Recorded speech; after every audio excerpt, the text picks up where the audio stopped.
to the GP after the patient has gone home. Reliever should be taken as needed, not routinely. We need to train inhaler technique, continue oral steroids if they're started, and arrange follow-up. And there's a new box for more detailed discharge instructions. And then follow-up. So if this can only be done by telephone or via video, that's really important to take the opportunity to follow up, but face-to-face obviously makes it easier to assess the patient. So we want to know whether the exacerbation is resolving, confirm that the patient is using their prescribed inhalers. If they haven't been switched to MART, do it now. Confirm that they're not using their reliever routinely. Check and correct inhaler technique adherence. Think about their risk factors, their action plan. And if they've already had another course of oral corticosteroids, that's when we would suggest referring for expert advice, and then arrange the next follow-up visit. So, good, I've got it here. So these are the two flow charts for acute asthma in primary care for children 5 years and younger, and then acute asthma in the emergency department. So I'm not going to go through those in individual steps, but you can find those in the report itself. And the Gina slide set will be uploaded probably tomorrow or the next day, and we've got individual broken down slides about each of these flow charts. So just now, inhaler technique. I mentioned that this is important. So as you know, dry powder inhalers and pressurized metered dose inhalers are available. So dry powder inhalers are suitable for most patients from around age 4 to 6 and older. But you need to check that inspiratory effort is inadequate, particularly in younger children or in frail older patients or patients who have very severely reduced lung function. So the key issues about technique are to load a dose, and that varies between every single dry powder inhaler. And the patient should breathe out away from the inhaler, take a strong breath in, and hold the breath for 5 seconds. Whereas for pressurized metered dose inhaler, the preferred normal method is a single breath and breath hold with or without a spacer. So breathe out first and then actuate the inhaler once and take a slow breath in and hold the breath for 5 seconds.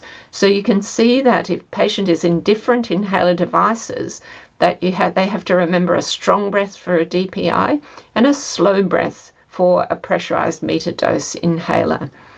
Now then, during a severe exacerbation or for young children, so 5 and under, or as I mentioned, so in some patients who are very elderly.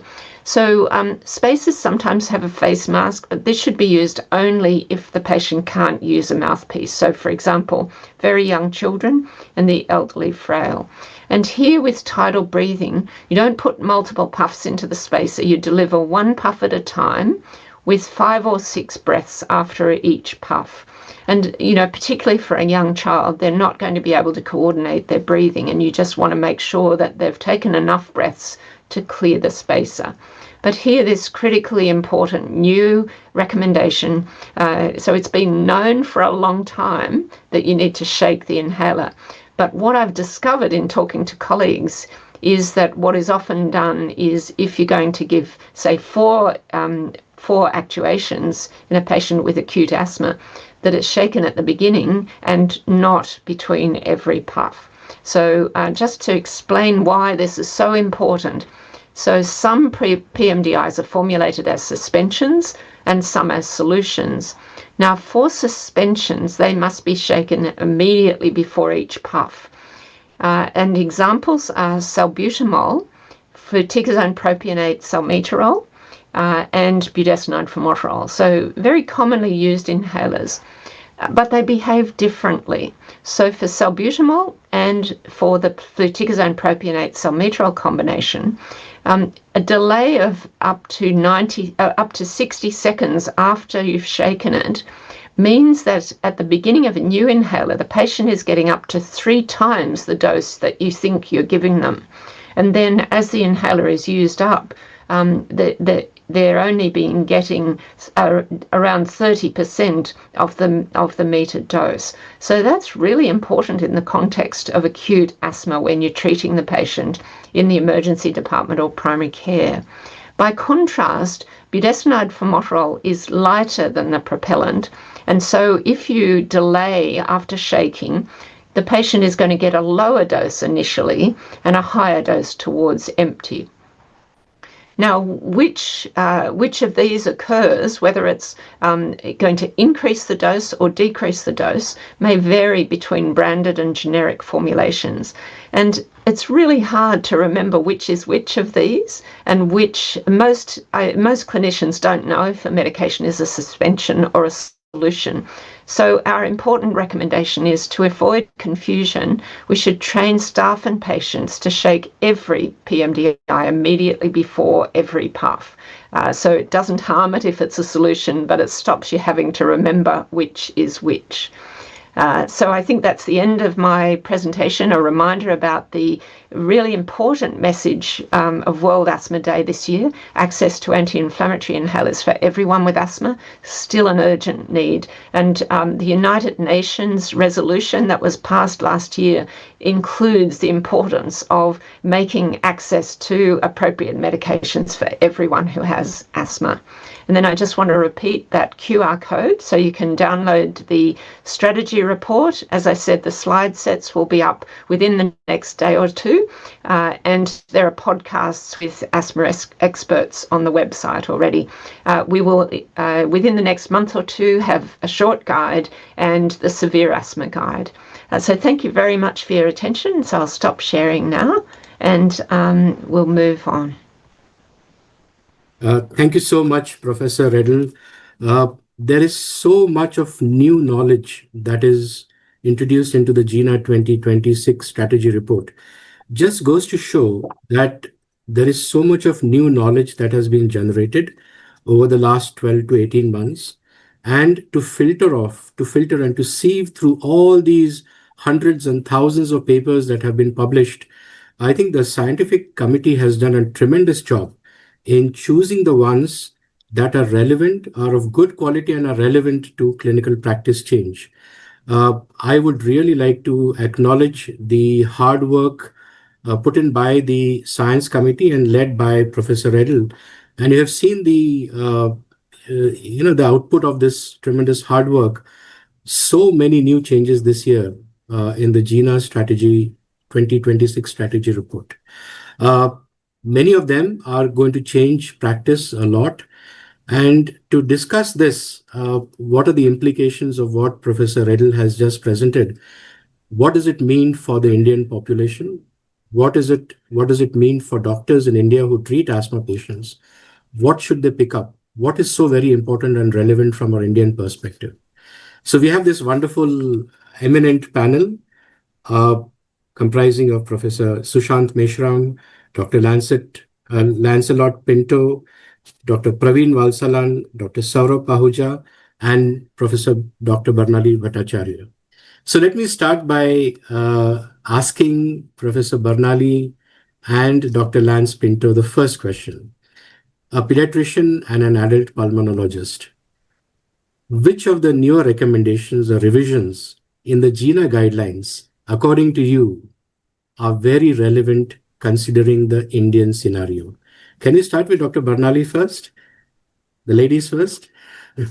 You're muted. Barnali, you're muted. So that was a remarkable talk. And yesterday, the moment it was accessible to all of us, I like to read from the book. So I raced, I got my bound copy, spiral bound, and I've been, leafing through it, and it was still warm. So what really I think is going to help us pediatricians is the acute exacerbation, how beautifully it's done the primary care as well as the ICU. And it's so clear cut, it's so beautiful for us that 6 to 11 and, in the under 5. And what was a wake up call, which a whole lot of us including me, would have been making this mistake, which Professor Helen told us about the burst in Australia, which we do it across the country. Give it. Of course, we do shake and of course we wait, but we do carry on. And I read this, and yesterday I heard it in the podcast too, about the lactic acidosis and the hyperventilation and feeling that the child is more breathless, so give some more. So that is a real learning that we have to percolate down. And the other problem in India is not just the SABA inhaler, there is so much of nebulization. So this can do that much more harm because you're giving that much more dose. Just by buying a new inhaler and not shaking and giving, you're getting into 3 times. So what would we be doing, So for me, that was a really important learning, which I'm going to start sharing with, the entire team. Good, Thank you, Barnali. Lance. So thanks for a great talk, Professor Riddle. And I think I went through the document as well. I didn't print it out, unfortunately.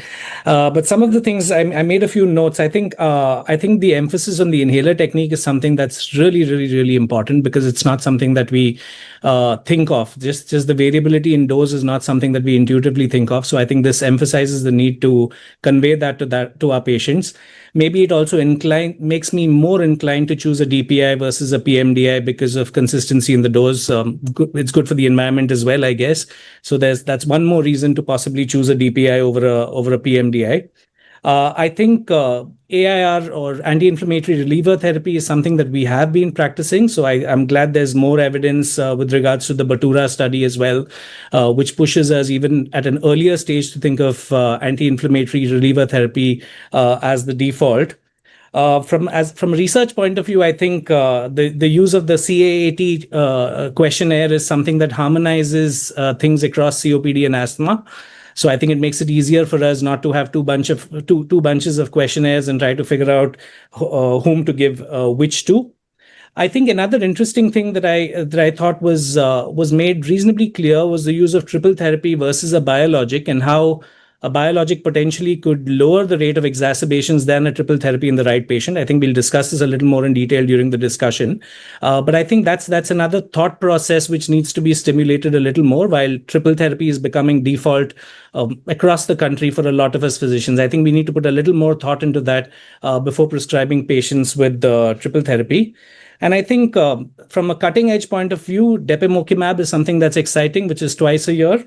And the note on GLP-1 receptor antagonists is also interesting. It gives us one more reason as pulmonologists to start thinking of these drugs as being in our domain, sleep apnea being the other reason why these drugs are promising. So I think a lot of exciting stuff, a little bit for everyone is what I would think. Thank you, Lance. Helen, Cindy, could I just make a quick comment about inhaler devices? So the advice we got from the pediatricians was that in the young children, that nebulizer is not preferred because it takes longer and the children are more distressed. So that's something that I certainly wasn't aware of. With DPIs, so the evidence for DPIs in acute asthma goes down to about FEV1 of about 30% predicted. Obviously technique is important, but it's often not thought of in the context of acute asthma, but there's plenty of evidence about it. Thank you. Yeah, thank you, Helen. If I would like to continue with Helen, you and Dr. Sushant Meshram. Perhaps, Helen, you could give us what is the current state in Australia, and Dr. Sushant could tell us about India. Right. So in Australia, there's very, very little use of anti-inflammatory reliever therapy. Australia is sort of a bastion of short-acting beta agonist reliance. So a large part of the problem is that salbutamol is available over the counter in Australia without a prescription, and our Australian guidelines did not change to recommending air or MART as the preferred option until 6 months ago. So we have Australian guidelines, and there was this long lag between when Gina's recommendation changed and when the Australian guidelines changed. So we've just embarked on a large program to try and raise awareness of the importance of using anti-inflammatory reliever therapy, but there's really very little knowledge in the community and in the emergency department that there's any alternative to using the familiar blue puffer for relief of symptoms. Interestingly, just today I saw a paper from the UK which showed a really substantial shift in use of ICS formoterol as sole treatment compared with SABA as sole treatment. So there's a country that the UK had its guidelines change in 2024, and they've really strongly promoted the new guidelines, and they have seen quite a substantial change at a population level. So in Australia, we've got a way to go because emergency departments reinforce short-acting beta-agonist use and oral steroids as the main treatment for asthma. Yeah, Dr. Mishran, despite the availability of anti-inflammatory inhalers, we have air, we have MART at affordable prices. What is it that is preventing the physicians for writing inhaled medication for asthma management? Yeah, at the outset, I would like to thank Dr. Helen for a wonderful presentation, and what she has told right now. Same situation do exist in our India also. The lacuna of not using it, mostly what I find that the pulmonologists or chest specialists, those who are there, they are using as per the guidelines, but most of the patients, asthma patients, they are being treated by the general practitioner or physicians. So the concept is that asthma is a episodic bronchospasm, so they don't consider it as it's a chronic inflammatory disease. This concept is yet to be there in the physicians and general practitioner. So unless we are going to teach them or tell regarding the guidelines of use of anti-inflammatory agents, and asthma is not just a bronchospasm, it's a chronic inflammatory disorders. So that is one thing that we need to educate. Another thing is that even patients, they themselves feel, as in one of the slides, Dr. Helen also mentioned that the patient feel it's a quick reliever. So that becomes one more important factor, that taking the inhaler salbutamol or short acting alone. And another thing would be cost. Cost could be one factor that has to be considered, because if the patient feels that with the same low cost he is getting relief of the symptoms, why need to go further? That could be another reason. But most prominent reason is that it is lack of awareness among the physicians as well as in the community of patients. That is the main reason. Thank you. Thank you so much. Dr. Barnali, this is for you. Asthma often begins early in life, yet many children remain undiagnosed and therefore undertreated. How can early access to anti-inflammatory inhalers alter the disease trajectory into adulthood? Sandeep, as Dr. Meshram said, it is not access to anti-inflammatory that's a problem. It's not so very expensive in our country. It's just that because it's not diagnosed, or because it is diagnosed but is not communicated and goes with the name of seasonal cough or allergic cough, and they are not treated, because if the doctor is not confident enough to label it and treat it, that is how it is missed. It is not got anything to the access. It's available even in villages, but the doctor needs to be prescribing. So they keep giving SABA or home nabs with SABA, and therein lies the problem, not realizing that they are remodeling airways, they're interfering with lung growth, and a lot of adult asthmatics or COPD is what the pediatricians have contributed by not managing on time. So the onus truly is on us, and we need to pull up our socks. And when we say India contributes to 42% of global mortality, and most of them are adults, it's us who actually taken it to that level. So it's the onus hugely lies with us. So it's not accessibility, it's not applying the knowledge that we have. Yeah, I think that's such an important message, Dr. Barnali. I'm sure a lot of primary care physicians would be listening to this. And a key message is please do not deny an inhaled corticosteroid to your asthma patients. Be them children, be it children or be it adults. I mean, I think that's the most important message today. Uh, Dr. Praveen and Dr. Pahuja, some very important question for you. Given that primary care is the first point of contact for most patients with asthma, what practical steps would you suggest so that we pick them at an earlier stage? Do you think there would be a role for newer AI-enabled screening tools that could help in picking up these cases earlier? Yeah, Dr. Praveen first. Yeah. Hi. Thank you for me being here, and excellent talk and very informative talk from Dr. Professor Riddle. Thank you once again. So, as we all know, primary care physicians, they are the first point of contact in most of the cases. I mean, even when we talk of, we have so many tertiary care hospitals where there is a lot of access to it, but still in India, even it's the primary care physicians who are the first point of contact.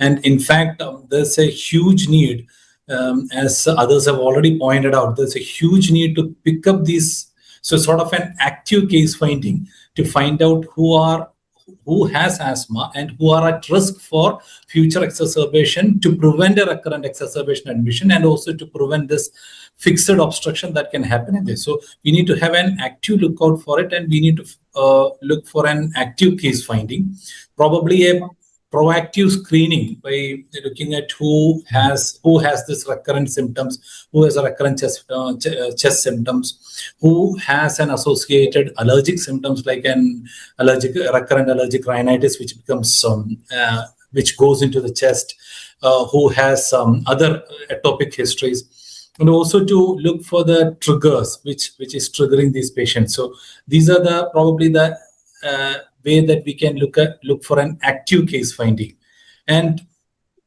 also the things like, say, for example, an occupational related asthma. So these are all probably, we need to have an active lookout for it.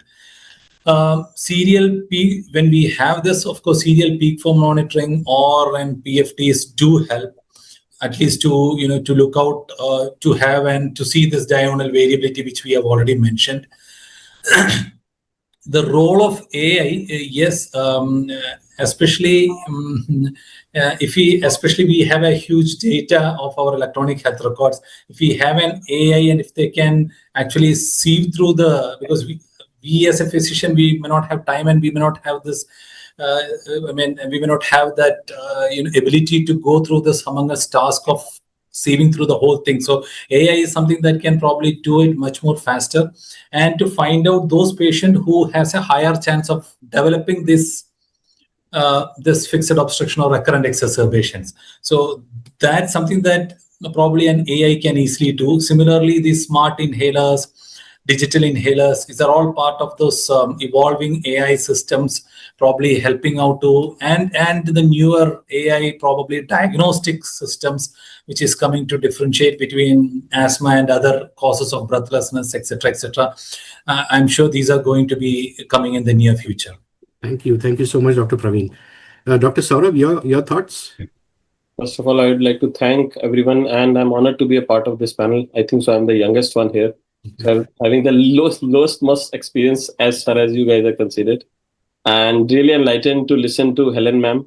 And I think so after her talk, I don't think so we need to go through in detail in Gina 2026, because all the changes have been absolutely fantastically told by ma'am. So coming to the question, Professor, I think so primary care physician, as Barnali ma'am also said, this concept of seasonal worsening, seasonal cough, I think so they should be educated first. In our country, we all know that the primary care contact givers are the people who are working in rural areas, who just not have that access to these guidelines which we are following as a pulmonologist in tertiary care centers. So making them available, these documents which are there, so that they can actually identify a patient who fits into this category of asthma, recurrently training them. Like if you see our tuberculosis program in our country, how government has made it mandatory that we have to follow a particular guideline. And now what we have done in the last few years is active case screening is being done. We are picking up cases, we are notifying cases, and everybody is being treated in a structured format. Similarly, pushing our primary care physicians also to follow these guidelines, not that extensive they can go through, but at least few basic slides made for everybody which they can go through so that they can pick up these patients early.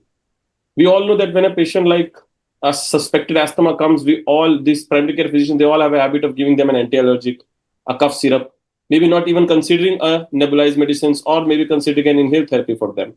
So highlighting these patients that if this patient come back again, maybe in another season or maybe just after 1 or 2 months, highlighting these patients on their prescription, making some kind of a note that if this patient come back again, there is a possibility that he might not be just suffering from a plain viral infection. It can be an asthma actually, which is frequently getting triggered. So that can be a step which can help these patients. Coming to the AI part, yes, AI is absolutely a wonderful tool, not just for the records which we have, even if we have some kind of AI tools which which can be circulated in the community, where a patient can just go and put his symptoms that I have these symptoms, with change of season, I have these symptoms, these are my triggers. And then that AI tool telling that patient, okay, there is a possibility you might be suffering from asthma and you should be worked up properly by a physician or by a pulmonologist who is expert in dealing this. We all know if we tell the patient that he has an asthma, he's not going to agree. 80% of our patients are going to say this doctor is not a good doctor because he has labeled you asthma. He's going to change the doctor as far as our country practice is considered. But if it comes via a tool which has been there on their mobile phone, I think so acceptability for that tool is going to be better than a doctor telling them that you are suffering most likely from asthma. Very interesting. Professor Redl, do you think that the subsequent Gina reports, strategy reports will have a section on artificial intelligence and asthma diagnosis and management? Yeah, so we've looked at quite a lot of articles about this over the last 12 months. And so at the moment, there are quite a few sort of proof of concept studies, but they're mostly tailored to a specific health system or a specific population. So we just have a small section on, essentially digital technology in asthma management. We've sort of got an active watching brief to see what emerges as, sort of coherent threads. I think the potential for AI is really important. We've got to think about how to avoid over and under diagnosis.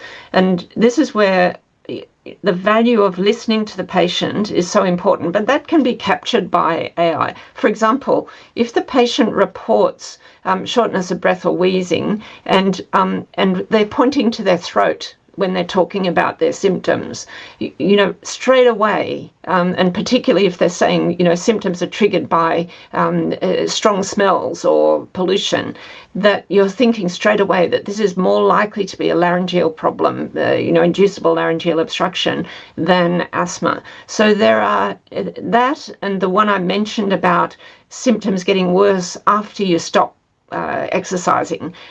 Those two and features like those could contribute to an AI tool to make it much more specific for asthma. So, yeah, watch this space, but we haven't found anything we could make strong recommendations about yet. Okay, thank you. Lance, we all know that asthma is essentially a clinical diagnosis, but many a times we do need objective evidence to support it. The uptake of spirometry is growing in India, but still quite suboptimal. There are reports of use of other biomarkers like pheno and oscillometry, which are now upcoming in India. What do you think should be the role of these in clinical practice, and how do you interpret their role along with your clinical judgment? So I think we use Pheno reasonably extensively at our center, sir. And I think even the document makes it quite clear as to where to position Pheno.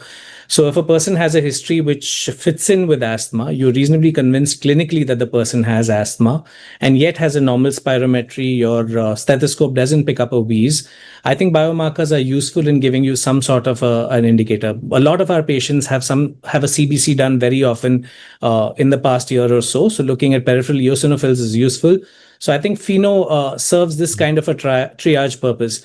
I think the document is very clear about the fact that it's a rule-in test. It should not be looked at as a rule-out test. So a normal Pheno shouldn't reassure you completely that this is not asthma. But if a Pheno is elevated, I think it has a certain role in this context.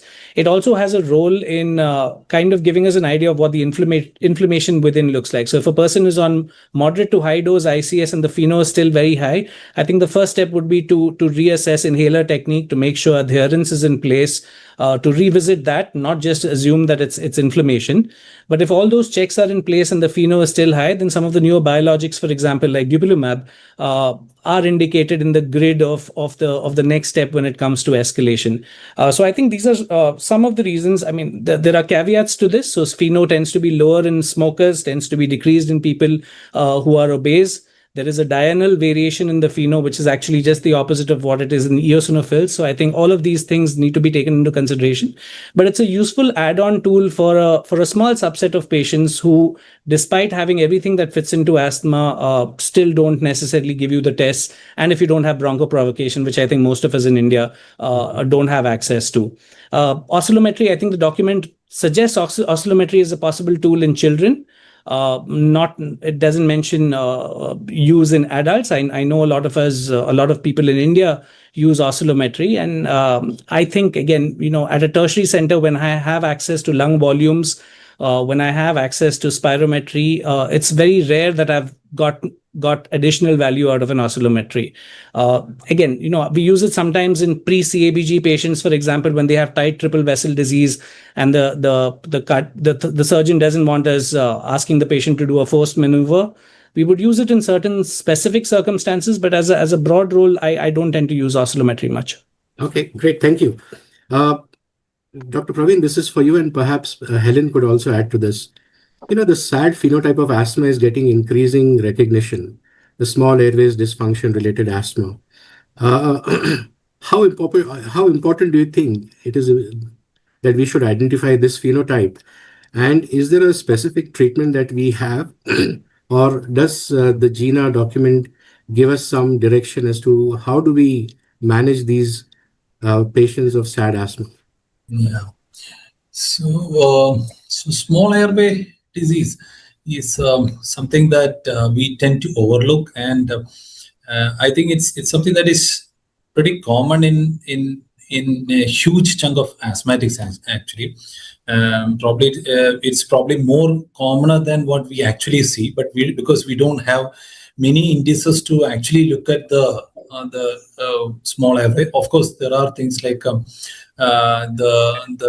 the FEF 2575 or the forced oscillometric technique to find out the small airway disease, but that's not available everywhere. So, but then when it comes to the small airway disease, the importance is that it is a major determinant of if it's not identified, it could be a major determinant of a poor asthma control as well as recurrent exacerbation and a high degree of the disease severity. So that's the need to recognize an SAD phenotype. Okay. So the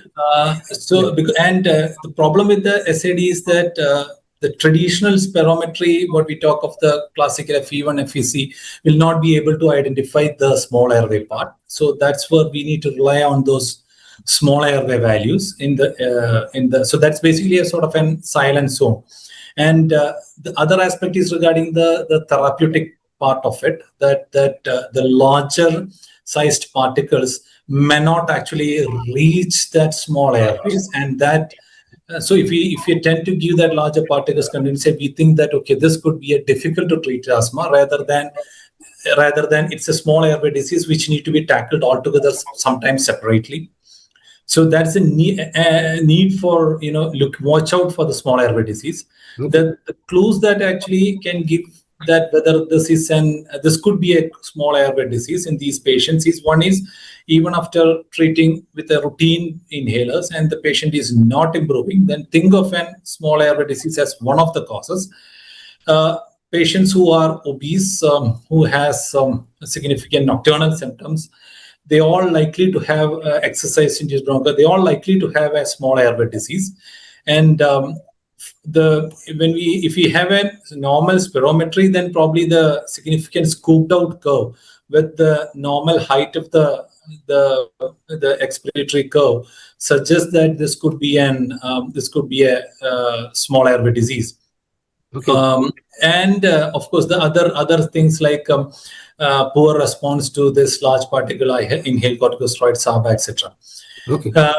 The thing is, we don't. So we need to, because FOT is. I am sure. I know that impulse oscillometry, which few people in India they do to look out for the small airway disease, is probably some more sensitive indicator. But FOT is not available in many parts of our country, partly to do with the cost too.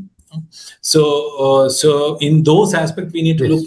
We need to take into consideration all these points together. That looking at the history, whether the patient is actually not responding, the PFT part, and then we come to a conclusion that okay, it could be a small airway disease. Sure. And therapeutic treatment part, Gina also talks about the ultra fine particles and etc. to treat that small airway disease, which can actually reach the lower airway. Yeah. Okay. So Helen, the Gina document tends to underrepresent the SAD phenotype of asthma. Is it because we don't have an extra fine formulation of medications available, or there are no clinical trials that tend to shows the evidence? Yes, yeah, it's the latter. So the evidence about the prevalence of small airways disease is important, but it is actually primarily a theoretical issue, because what we're lacking is clear evidence that using a smaller particle formulation actually changes outcomes. So there's surprisingly little evidence. I think there was one systematic review from one pharmaceutical company where they had compared fine and non-fine particle size of the same product. So that's useful to know. They didn't find any difference in those results. But across the spectrum of asthma medications, there really are very few studies in which the same medication has been delivered by large particle and fine particle. So there have been some studies looking at adding fine particle inhaler on top of existing therapy, but unless you compare that with the same change with the patient's previous inhaler, then you can't say whether it's made a difference or not. So it's the lack of clinical trials the lack of clinical relevance that is actually important if we had evidence that using fine particle changed outcomes, then absolutely there would be a lot more about it. So there's an evidence gap there that I think needs to be filled. And it needs to be filled really by pharma companies, because clinicians mostly don't have access to a fine and non-fine particle in the same molecule. Okay, great. Pernali, this is for you. Cough variant asthma in children. We see a lot of it. How confident are you that giving them anti-inflammatory medication would actually help? And what do you do in your practice to these children who have cough variant asthma? So first I have to note that the cough is cough variant asthma. So therein comes a detailed history as to, when asthma, cough is a very important symptom, as Professor Helen also mentioned. So I'll have to go into the variability, whether it's dry cough, when is it diurnal variation. And she told us this wonderful thing that cough while running and which increases post running. So all those detailed history is taken, and we also have a significant chunk of kids who maybe habit coughing, just, which is dysfunctional coughing. So you can make those kids out, like they come in coughing, coughing, coughing. And when you're talking to them, they're so intensely looking at you that they forget to cough. And then again, when you look at them, say, so how are you today? They again start coughing. And then the parents tell you, well, when he's watching television or he's with friends, he doesn't cough. But when it's meal time or study time, he begins to cough and he sleeps so well at night. So I know that this is not cough variant asthma. But this only happens after ruling that out. If this is a child more than 5 years, I would definitely want to do a spirometry. And in a lot of those habit coughs, we say brilliant results. And, they are just so happy with the reports. And I would get them to do a diurnal monitoring of their peak flow for 2 weeks to see as to how it's happening. But when I am pretty sure with the history about the variability, it's frequent, it's variable, then I would definitely give them a trial of inhaled corticosteroids, and I would document all this. What I loved, what Professor Riddell mentioned about documenting. So I would document it, because in case they would choose to take a second opinion, the other doctor will go by what I have thought of instead of saying, oh, no, and rubbish it. So I would document that this is how the child came and this is what I am thinking. And this is why I think this child will benefit by a trial of inhaled corticosteroids, at least for 6 weeks I would give. And so when I start, I'm confident because I have given them enough time. So this is what, when we say using AI because it saves time, a bit of me says that when we do asthma practice, we need to invest time, because therein we are also forging the bond. So I would be confident when I am confident that it is covariant asthma and nothing else. Great. Thank you so much. There's a quick question from the audience, Dr. Arijit Datta from West Bengal. If anybody would like to answer this, please explain me how to differentiate between inducible laryngeal obstruction and asthma. Praveen, you would like to do that? Yeah. So inducible laryngeal obstruction, previously we used to call as this vocal cord dysfunction. So the primary difference is, one is that it's between asthma and theoretically, one is that it's at the level of the throat, and the other is at the level of the lungs. And in the throat, it's usually happens with some sort of stress, like whether it is strong smell, some sort of emotions, laughing, crying, or whatever it is. These are the causes that can trigger it. It comes and it goes off suddenly. And in these patients, they find it difficult to breathe in. That is sort of a stridor. Whereas in asthma, it's the other way around. They find it difficult to breathe out, and it's triggered by inflammation. So to diagnose it, we probably will have to do an nasal endoscopy for an inducible laryngeal obstruction. Whereas for an asthma, it's primarily the pulmonary function test. And these patients will not, inducible laryngeal obstruction patients will not improve with inhaled corticosteroids, whereas asthma, the cornerstone is anti-inflammatory therapy. Okay, good. Can I just add quickly to that? Yes, please. That was a brilliant thing that you said, Dr. Praveen, is that it's also going back to what Professor Helen told us, that in induced vocal laryngeal obstruction, if they are running, the breathlessness would be immediately then, and with rest will go away. Whereas in asthma, it comes in later. So that's very important. And there is no response to SABA in them. In fact, it can make it worse. So those are two very important things. Thank you so much. Thanks. If I can have quick answers, because I just have a few more questions and it's already past time. For Dr. Pahuja and Dr. Sushant, Gina introduced a major paradigm shift in 2019 by moving away from SABA only as the treatment for asthma. Now it's been 5 years, more than 5 years. How do you perceive this change in whether this change has got translated into real world clinical practice, or do you still see a lot of use of SABA only in the management of asthma? So Dr. Mishram and then Dr. Pahuja.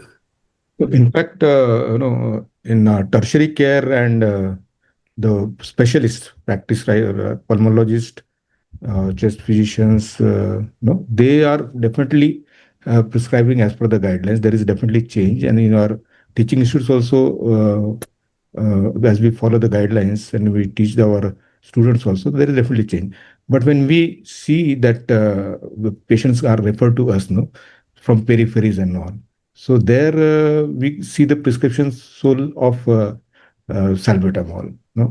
So still in periphery or at the suburban areas, the patients which are being managed by primary care physicians, and see in India we are having patients being managed by the different pathies also. Fine. So at that level, definitely the translation of this Gina has not been there. So we need to, again, as initially also I told, that we need to educate. There should be a lot of this what can I say, educational activities and conferences regarding this, teaching the primary care physicians. Absolutely important. I think education, education, education. Yes. Thank you so much.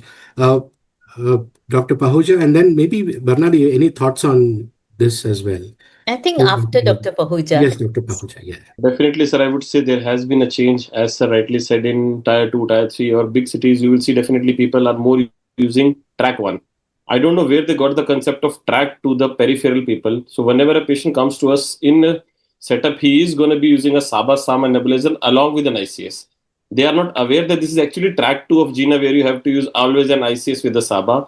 But somehow that practice is being percolated to the lower level physicians as well as to the people who are practicing in the periphery. Somehow only very few people now we see are only on salbutamol. If that person has not never visited a physician or never visited a healthcare practitioner, he might be still using a blue inhaler. But majority who are visiting, even a pediatrician, even a physician, or even a pulmonologist, or even a peripheral healthcare setup, they are being prescribed ICS along with SABA and SAMA, although they don't know that this is a part of Gina as a part of track 2. Excellent, excellent. Yes, Barnali, your thoughts on this? This 2019 and COVID came in 2020.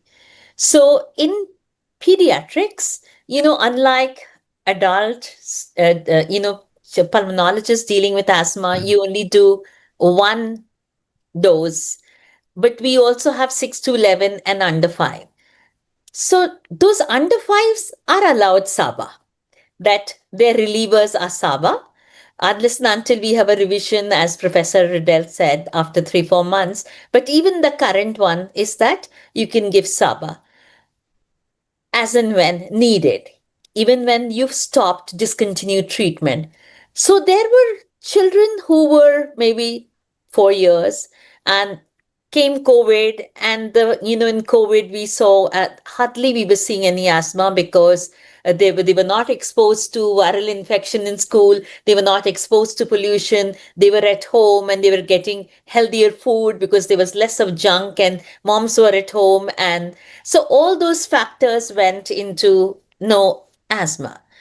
And then the same lot of kids whom we had also forgotten about, suddenly I started seeing significant amount of kids coming in mild to moderate flare up in the clinic, and they were obviously taking the blue inhaler, because 3 years back I had told them that you can use the blue inhaler if your child has problem. And here now it is me who's wanting to whack myself because I brought them to that level. So I saw real life that how true it was that just SABA alone can make your mild exacerbation into life-threatening. Yeah. So that's why we kind of have taken it on a war footing, that cut down on your SABA. And today I've learned even much more about how even that SABA that you use in the flare up, you need to be very, very mindful. So Such an important message, Barnali. Thank you so much. I think in the interest of time, we will need to shut down soon. But before we leave, I would like to ask each one of you, what is the important carry home message that you would like to convey to the audience? I will ask Helen last. What did she learn from the points that she heard from the Indian doctors? Perhaps maybe she's got some advice for us as well. So maybe Dr. Sushant Meshram, we can start with you, then Dr. Praveen, Dr. Pahuja, Dr. Pinto, and then Dr. Barnali and Dr. Redl. Yes, Dr. Meshram. Yeah. So we should spread the message that salbutamol is not a first-line treatment for the asthma. It's an anti-inflammatory agent like ICS has to be used. Very important. I think that's an important message. Absolutely. Thank you. Yes, Dr. Praveen. You're muted. You're muted. So probably that we should have a proactive screening to find out who are asthmatic, and I think it's more so among the children. I think Professor Barnali might agree to that. In adults, probably we might tend to treat them a little bit earlier than in the children, and also to look at the risk factors which can later on lead to the fixed obstruction and the recurrent exacerbation and the difficult part of the treating the asthma. Very good. Very good. Thank you. Dr. Pahuja? Sir, I think so. If we follow Gina religiously, majority of our patients are going to be cured. That is, I think so, the message. But if still you have patients, now there are a lot of things which have come up. As ma'am has told, the 6-month therapy has also come out as a part of biological. So we should be now treating our asthma patients as a rheumatologist treat their autoimmune disease patient proactively and targeting maybe a remission in these patients rather than just telling them that this is a disease which is going to be there with you for entire life and you should be taking off and on these inhalers. We should be proactively telling them, okay, if we control the inflammation early go, maybe we can achieve a condition of remission, as our rheumatology colleagues are always talking to the patients. Very good. Very good. Thank you so much. Lance? So I think from a policy point of view, we've spoken about whether the blue inhaler should be completely banned, but we can't do it obviously because it's a rescue inhaler for COPD. It's a rescue inhaler for those on triple therapy. So I think maybe if we could think about whether we should have a warning that if you are under 40, maybe this is not your right inhaler, or if you're under 40, ask your doctor whether you should be on this inhaler. So at least a majority of young asthmatics would not be exposed to the blue inhaler, which we're so strongly discouraging. So maybe something like that. Very good. Very good thought. Thanks, Lance. Barnali? I think we are, those of us who have access to Gina and those of us who follow it are immensely lucky and fortunate because it guides us year after year. But I think the buck shouldn't stop at us and we should work tirelessly to percolate this information to all doctors so that it kind of helps the asthmatics. And it is not just an individual responsibility of doing good work, but collectively we should rise together to help the asthmatics. Great, lovely message. Thank you so much. Helen, you have the last word. You have listened to all the expert panelists. I'm sure there are a lot of learnings for you as well. India is a different country as compared to Australia. We have our own challenges, but we have our own opportunities as well. What are your final thoughts? Well, so what I hear is a lot of expertise and passion about asthma. So you have great expertise in India, but as you know, huge problems in terms of just the sheer numbers of people involved. I think. So I was very interested to hear that burst therapy in emergency departments is something that happens in India as well. I wasn't sure if it was just an Australian thing, but that does highlight that. So look, emergency physicians have to manage many conditions, and we shouldn't expect them to read the guidelines for asthma, for heart disease, for all of the things that might appear in the emergency department.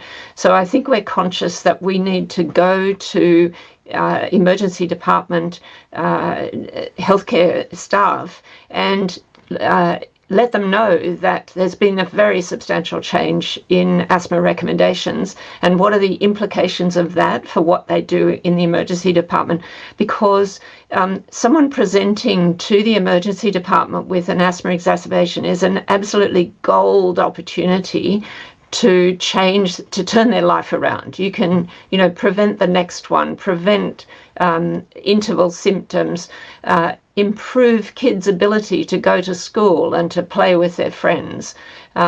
So really important to try and embed education about asthma there's a different approach to asthma now than in the past. So something that's new will often catch attention, and positioning those educational resources in emergency department, in the waiting room, and with the staff can perhaps help. My other take home is, every country is different, but